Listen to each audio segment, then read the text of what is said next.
Hello and welcome to SOUQ Pulse. It's Wednesday, beautiful cold Wednesday in Lagos. Not as hot as it used to be. The rains are gradually setting in, and we say thank you to the God that makes everything possible. And to you that is out there being part of this program, we say thank you very much for every response, every comment, every conversation you've started, joined, every argument you've been part of. It's all about the tagline will tell you. Don't stop talking and don't keep silent. So you argue where you are while watching us, mind you, and you follow the conversation and we also get to hear from you. We say thank you. We don't keep quiet because Africa needs to move forward. We don't keep quiet because we need to join the race. We don't keep quiet because the weather is good, bad, business is up, down, food on the table or not, policies working or not. We talk.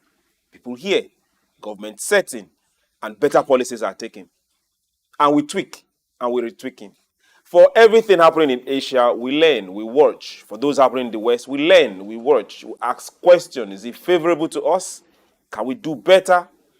And we say, come to SOUQ Pulse, let's talk. It's SOUQ News where we are all about positive programming. So when you come this way, we detox of every other form of programming that has clogged some other places. We still detox and head on for something better. We are going on a very short break. I'll get to introduce my guest. And what we are discussing today is like the first time we are going to this place. We might go further and talk about it some other time, but for today, we will pinch it. And it will affect people you know, or even you. You might even be living there, or you are looking at and asking yourself, what are these things? What are the indices coming out from this? What are the failures or improvements coming out from this? That's why you should sit down there. Call your neighbors, your friends, call up your enemies if you have one. Today on SOUQ Pulse, we are looking at something that affects every one of us. For some part of Africa, not that much. But for West Africa, for Central Africa, for East Africa, it is something that is very serious. It's living with us. Some people live in it. Some people is their everyday life. And for some communities, it has wiped out a percentage of that community.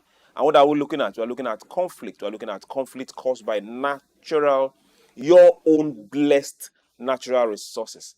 We're looking at natural resources conflict. How can Africa combat it? How can Africa combat natural resources conflict? Now, if you understand where we are going to, just take your mind back to Liberia. Thank God for what it is today.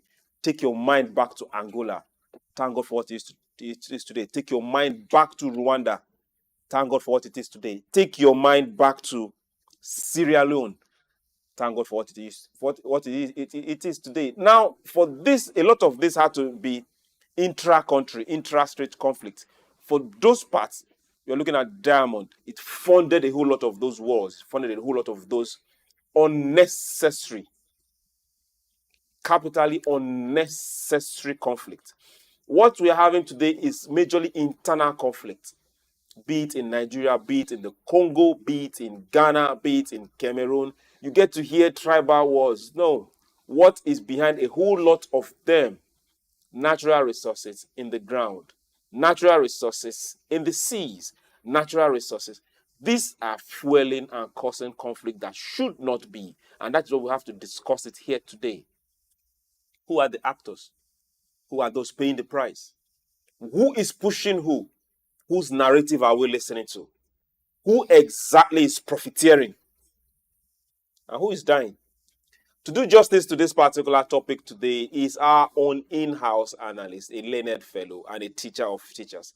We are still very privileged to have him still here in Nigeria. Your Excellencies, distinguished ladies and gentlemen, please join me as I welcome to SOUQ Pulse for this beautiful Wednesday, Dr. Idahosa. You're welcome, sir. Chooks, my pleasure to be here. Thank you very much. For those wondering why, yes, we say Africa should get productive. This stops production. We say Africa should go and compete. This completely halts any form of competition because when there is conflict, what are you producing? What are you selling? To dead people? Or to go on the run? Are we trying to open up refugee camps? No. So, sir, let's start our discussion always with the topic. Question on the topic: how can Africa combat natural resource conflict? Well, it's a very big one to answer. Just a straight punchline. How can Africa combat the conflict over natural resources? It will take a whole lot to be able to sit down. And at the end of the day, it's always coming around the negotiation table and to have those conversations. That's the only way you can uh, be able to deal with this set of conflicts. As you were doing the intro, uh, Thomas Hobbes' thinking flew into my head when he articulated the origin of states, where, according to his description of European society at that time, life was brutish and very short because one man was against another. And until they came to a reasoned consideration and they say, well, why should we be fighting ourselves? Let's empower one of us, who is called the Leviathan, to wed the big stick with absolute power so that nobody will be fighting. And then, of course, we can all live very well. So that was Thomas Hobbes' theorizing of the origin of states, and then, of course, giving an absolute power to the authority, which was called a Leviathan. I think that even was demonstrated even when Europeans were having interest in Africa. The celebrated Berlin Conference of 1884-1885 simply put the map of Africa on the table and redesign it and align the maps along their interests. And so there was peace among the Europeans in Africa, and everybody maintained their boundary. And I think those are some of the things that are possible for Africa to do. Because if you look at it, historically speaking, every war that has ever been fought, they were all hinged, whether directly or indirectly, on economic factors.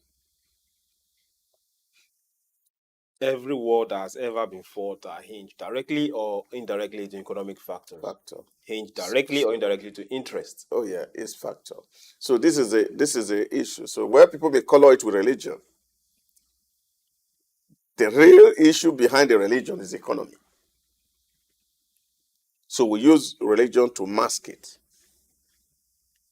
We use sometimes ethnicity to mask it, racism to mask it. But fundamental to those warfare At the base of it, is the economy. economy of a people, economy of a man, economy of a sector, economy of a section. What do I get? I grew up even in the village to see where communities go to war over a piece of land that is not up to 1 foot. The base of it is the economics. Economy. Okay. Now let's go beyond inter countries and now bring it to individual countries. Now we get to see this ugly trend. Example, the Congo. Another example, Nigeria. In the Congo right now, we see a conflict that it starts, it stops, it brews, it starts, it stops. They take the lead of it, it starts, it stops. But we see displacement. We see people leaving their community, some leaving the country and becoming refugee in another man's country, some leaving their country and becoming displaced in another community, all because of solid minerals in the ground. But nobody will openly say it's because of the solid minerals in the ground. Another example, Nigeria. In the north, we see a whole lot of Boko Haram activities, but majorly all because of the minerals in Zamfara, the minerals along that corridor. But what we get to hear majorly is terrorism, this and that. How can we, first of all, how can Africa start saying that this is a problem and address that as this is a problem and not give it the connotation you called it? Headsmen, Boko Haram, Well, like terrorists. somebody once said, injustice anywhere is a threat to justice everywhere. And that's very fundamental. The bigger problem we find in Africa today is more of the irresponsibility in the use of state power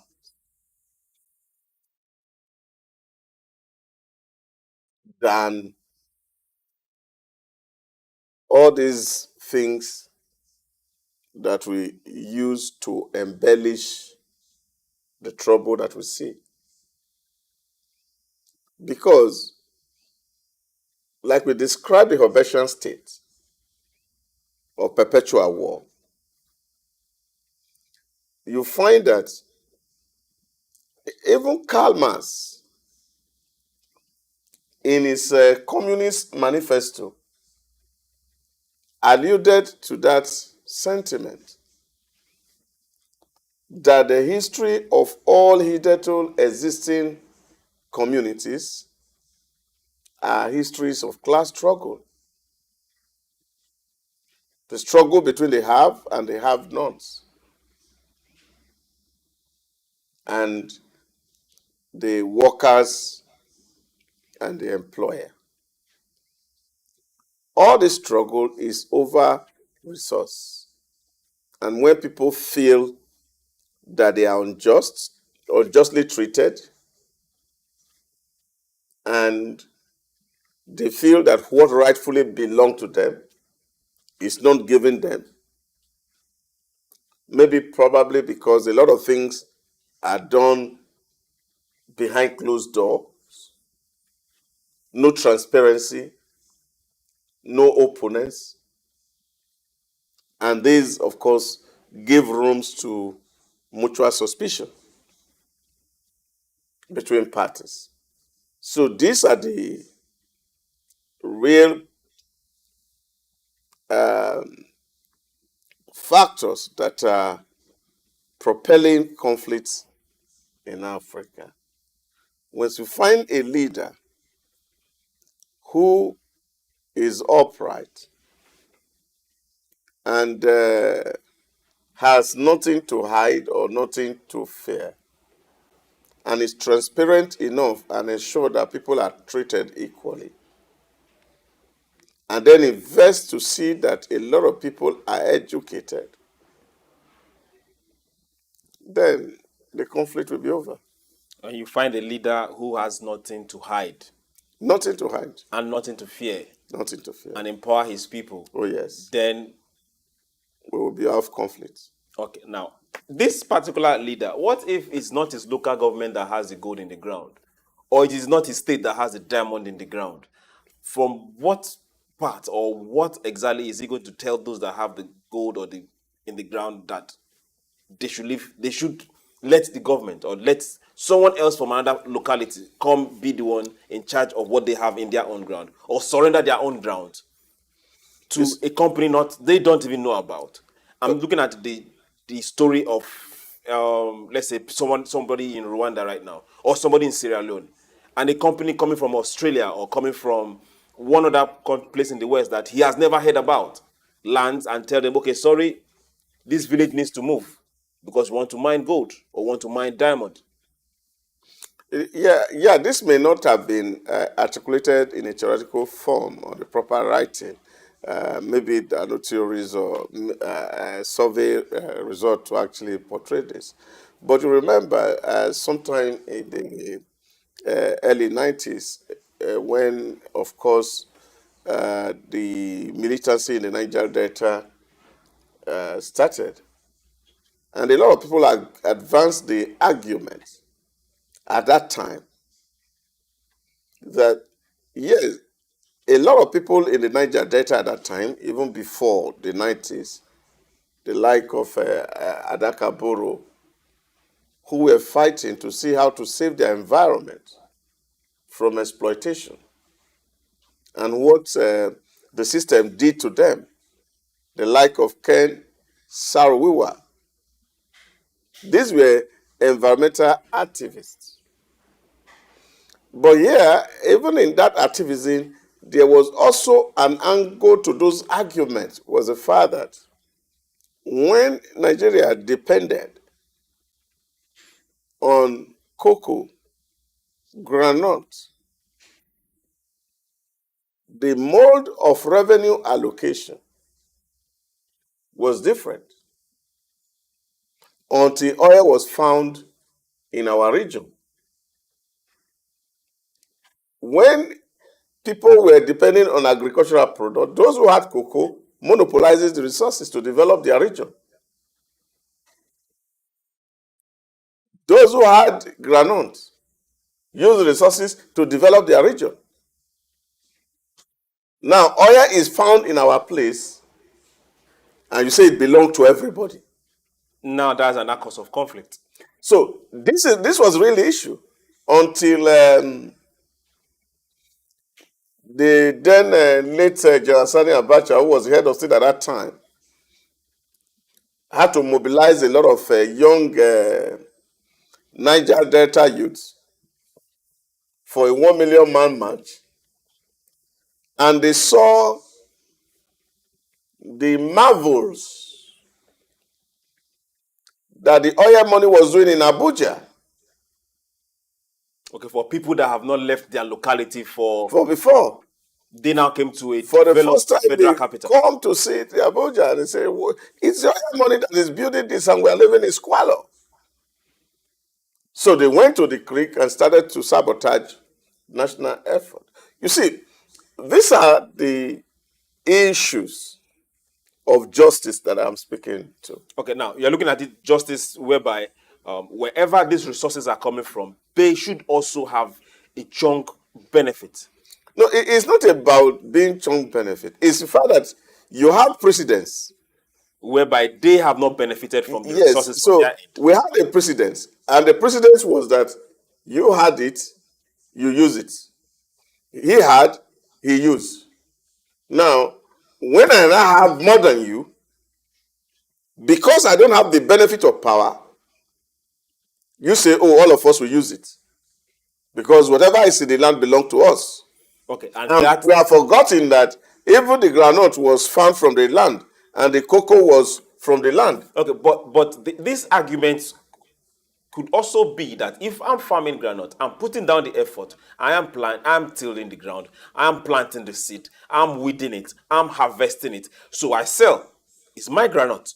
Yes. It's my maize, it's my beans, it's my cocoa, Yes. it's my farm. Yes. So if I sell and government wants to buy and make profit off it, then good and fine. But I am not farming for the government because the government did not give me money to farm. Yeah, this is what it said. Now you say, what is under the ground Yes, under the ground. does not belong to you. Hold on. Okay, what is under the ground? Does not belong to you. It belongs To the center. the center. Okay, now the question is, who is the center? Now that's the question. So there's this popular saying of a certain man who had a goose that used to lay a golden egg. And the man discovered that every day, at least this goose produce one golden egg, and he sell. And in his thinking, he felt that, oh, there's so much golden egg inside this goose. So let me just kukuma kill the egg, the goose, and remove all the egg. At least I can make all the money I want to make at once. And only to be shocked that there was no as many eggs as he thought inside the goose. So this where the parable comes and said, don't kill the goose that is laying the golden egg.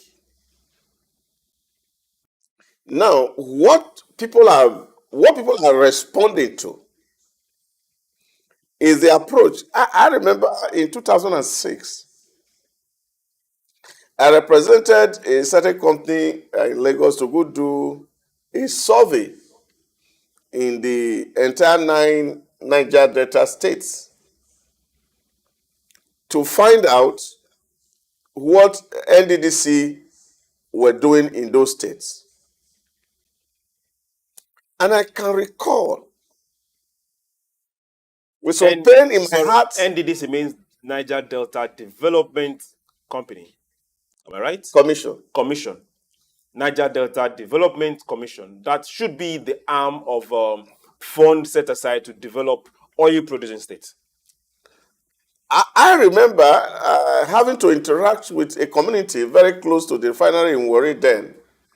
And they were telling me their troubles. And they said, look, we have roof, zinc. If you roof today, after 6 months, it will be leaking because of acid rain. We are natural fishermen. We live by fishing.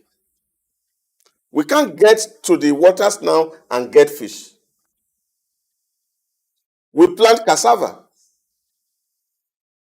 Our ground cannot produce cassava. Contamination. Resulting from oil spilling, gas flaring, and the rest of it. So what do you give back to these communities? This is where the issues of justice, so it really don't matter who is at the helm, is to say that we are saying that these people are passing through a loss. I remember at that time in Bayelsa, ordinary pure water was selling then at 10 naira, while in Lagos it was still 5 naira. Because water from boreholes, nobody can drink it.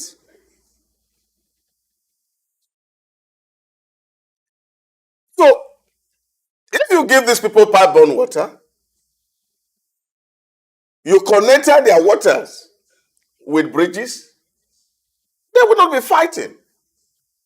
Somebody told me, moving from one part of Delta, from Burutu to another side, a journey that naturally, if a bridge was leaking the water, will not be more than 15 minutes of drive. The locals, if they have to go to the market in the other community, they have to pay, at that time I'm talking, up to 3,000 to do boat through the waters to get to this other side. So they feel that, yes, government owns what is in the land, but we are removing it from our environment, and you are destroying our environment. And you are not investing in the environment, and you are not creating opportunities for people who are born in this environment.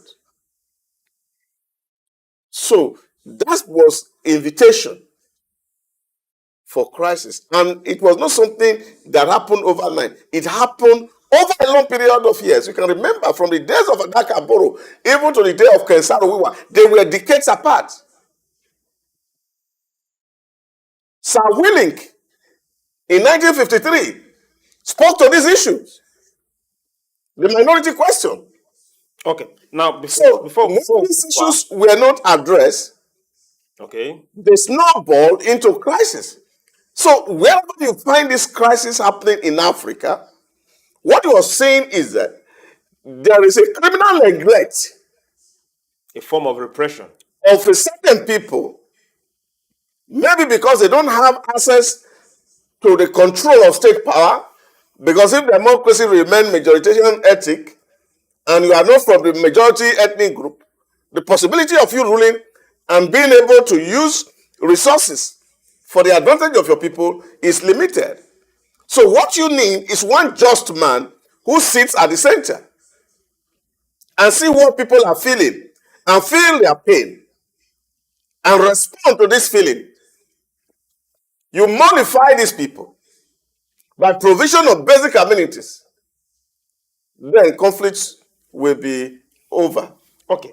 Now you took your time and you laid the background, the foundation, then you roofed. Unfortunately, acid rain destroyed the roof. Now let's keep at this. Now, if we are saying, take an example of what happened through the Niger Delta in Nigeria. Yeah. And now let's also play the same scenario for some other African countries, because this kind of trend plays out, be it in Sierra Leone, be it in Congo, be it in Liberia. They had to fight for a very long time. Now, let's look at it from a different angle. If we take away the center you mentioned and say wherever you are, whatever it is, whatever is found in your place, you should be the first person responsible for it. And if you're responsible for it, that means you own it. That means it's your right to protect it. And that means it's your right to try and do what you can do and pay tax if you take anything out of it to the center. Do you think that will be able to quell some conflict? Or if anybody or any third party is coming in, the third party has to come through you. Do you think that will quell some of this conflict? Yeah, but you look at it, that's how it's done elsewhere. We are looking at African issues. Yeah, but that's what we are having in Africa. Yeah, this is why I'm saying to you. Because the same thing that is causing crisis in Africa is addressed excellently well elsewhere. If you have a land and oil is found in your land in America, it belongs to you. It's in your land, it belongs to you. You exploit it and pay royalty to government. And that's why I think it's the University of California, one of the richest universities in America. It bought one big portion of land, and oil is discovered inside it. And they're making so much money from it. This is where people are talking about resource control, which is the argument of what people describe as true federalism. So should the resource control go to individuals, or should it go to states, or should it go to local government, or who exactly should the resource control go to? Yeah, that's a question that we also would need to sit down and reflect on. Okay, now let's also look at non-state actors for this conflict that happened around Africa. There are some of this particular conflict, you now get to ask yourself some particular question. Who is arming who? Because for this conflict to happen, somebody needs to repress the other. A community needs to repress the other. A community or a group of people need to chase somebody away, chase the community away, turn others to refugees. And in some very sad cases, lives are lost. Who is arming these people? Where are they getting these things from? 90% of what they are armed with are not made in Africa. The simple thing, the bullets are not made in Africa. So who exactly are these non-state actors? And why are African countries not taking this serious? I read a piece just now that makes me smile, and I think it was from Edo State, that all the lawmakers that were suspended, that they had resorted to hire a native doctor to help them out. They are welcome. That's your tuft. So you can imagine what it is. So the native doctor is sleeping in his house. He's not party to the trouble. So somebody come to him and say, well, I have been suspended unlawfully. I want you to come and help me. And I'm ready to give you some money. So the person will come and help you. So That's the kind of picture that I want you to see. The people who are producing these arms and ammunition, they want markets. They want the factory to be running. Men need to use the ammunition so that they can produce more. Because if they are producing and nobody is buying, the companies will fall down. So, but if that technology has to be sustained, then they must find places where they can be sold.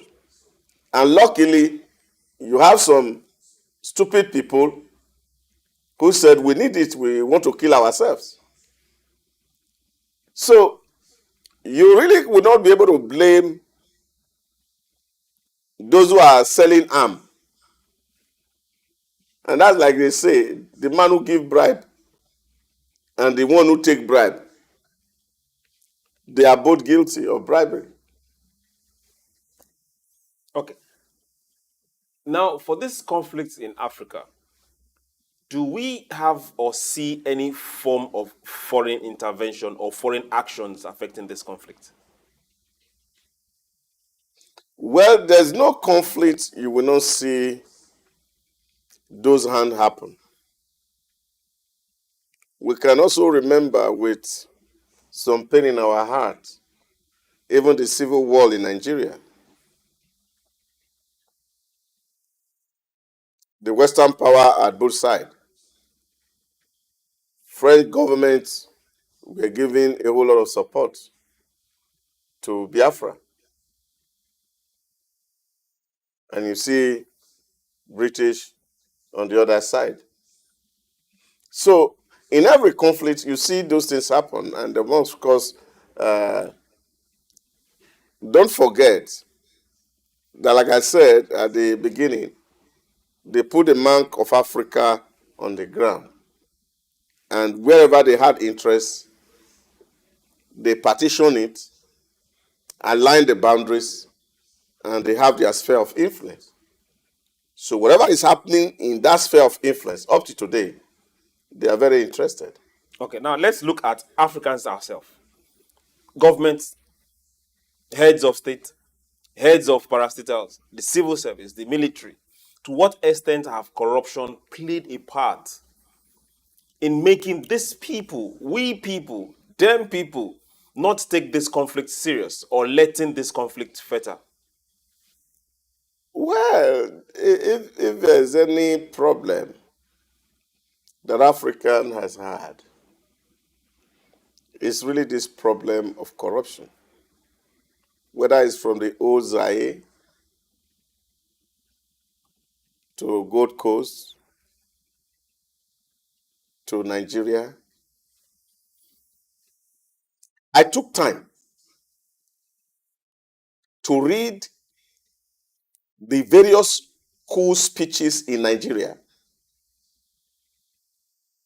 Well, from well written.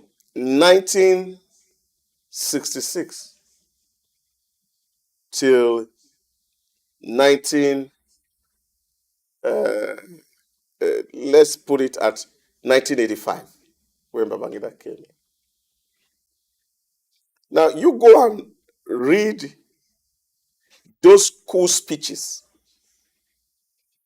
and compare them with situations that were on the ground. If you are an objective, independent reader, you will not but support those who plotted those coups. Every day, I still take the book of Professor Richard Joseph,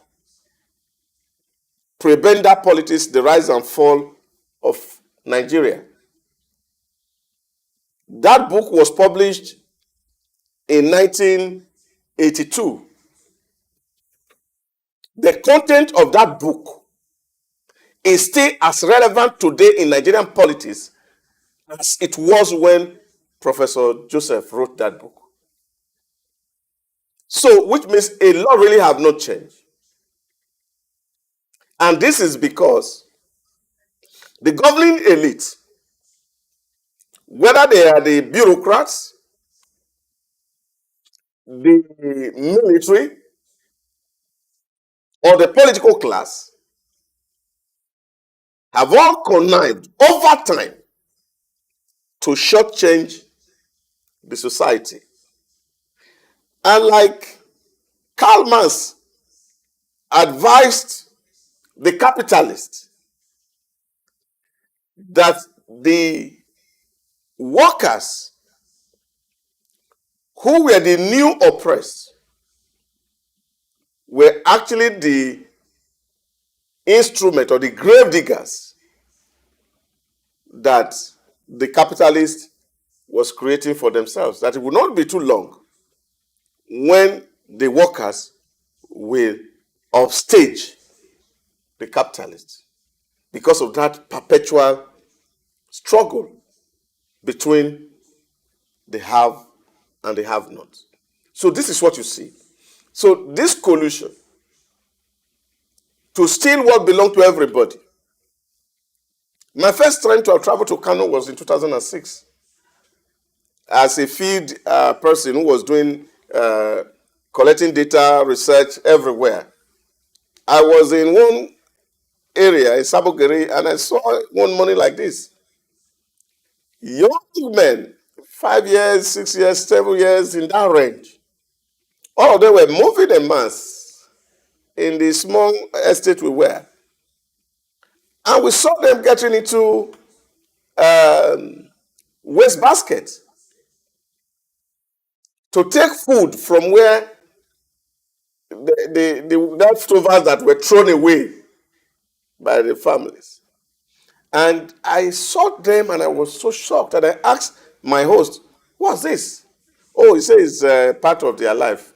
They are called amajeris. I said, what do you mean by amajeris? They are picking dustbin.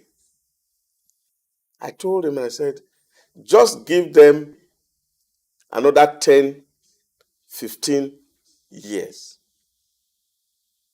They will become your nightmare. But that has been on for well over 20 years. Because if people have nothing to live for, they can die for anything. And this is what we're seeing. And this is why you are finding an army of people that can be recruited and kept in the bush. And they tell them that you are who you are because there's white education. And they believe. Why wouldn't they believe? Because they have not been trained to think. Because the purpose of education is to train a man to think. Okay, now you're taking us to where we are heading to, because we need to bring all this together and conclude. Now let's look across Africa. Majorly, we have not gone to east. We have not gone to the northern part of Africa. Okay. A lot of their issues has been majorly political and colonial issues, and a whole lot of interference from the West and religious too. But now let's look at East Africa, West Africa. What role can education play to the people within the community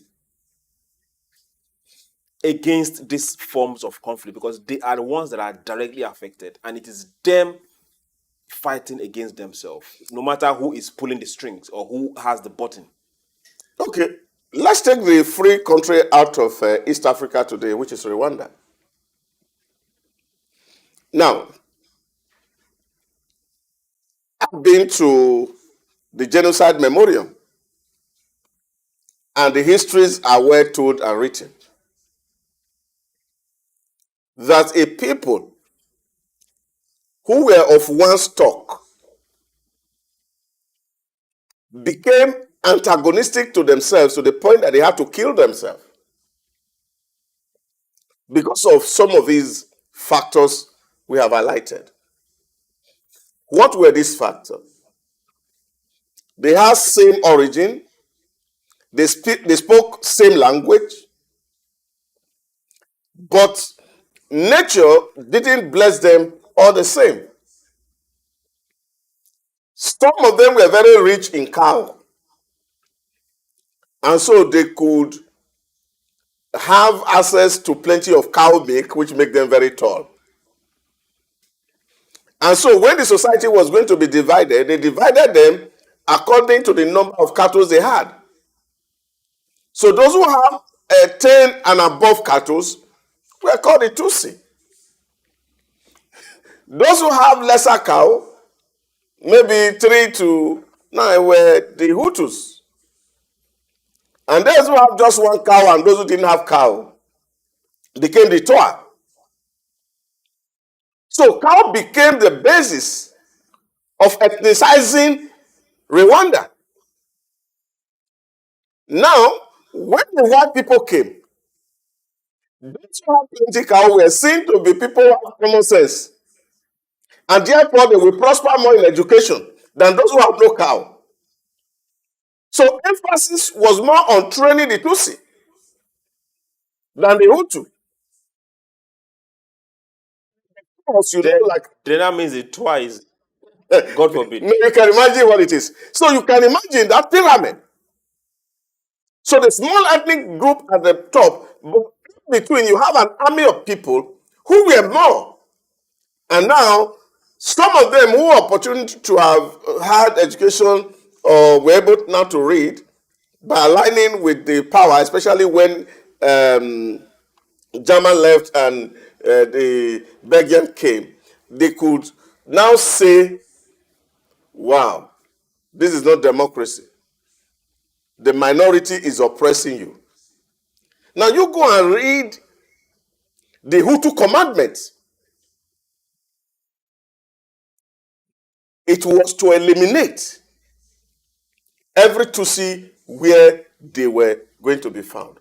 And so once They spoke same language. same language. In short, my friend was telling me Kigali that day and said, look, you can't come to Rwanda and be saying that you are having problem because you have multiple ethnic group or languages. We have one. That was our problem. So how can you be saying that multiple language is a problem? So you see, brothers, people who were playing together, living in the same houses, were killing themselves because to a certain extent, the power of media and the brainwashing of people resulted in the genocide that we saw in Rwanda. But what has Paul Kagame done differently? Paul Kagame has emphasized the education of every Rwanda child, irrespective of where they come from or descent. In short, we're having a conversation with one of the ministry the other day, and they were saying that when they were thinking ICT, Paul Kagame was not buying laptop, phone for civil servants. The policy was one laptop per child in Rwanda. So it's difficult to even find out of a school child in Rwanda as we speak. And so you can see the relative peace that they are enjoying and how that also transforms into the development of that society. So education does have a huge role to play because once people can think, they can reason, then of course nobody will be able to use them as pawn on a chessboard. Wow.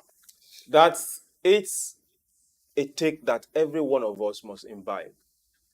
Who exactly is pressing your buttons? Who exactly is inciting you? Who exactly are you following the person's narrative without knowing? Who exactly or what group or what class of people are making you behave the way you do? Who exactly is making you hate the man next door and you think it's the right thing to do, or you think it's your father, or you think it's your culture, whereas you are playing by the book of a set of people?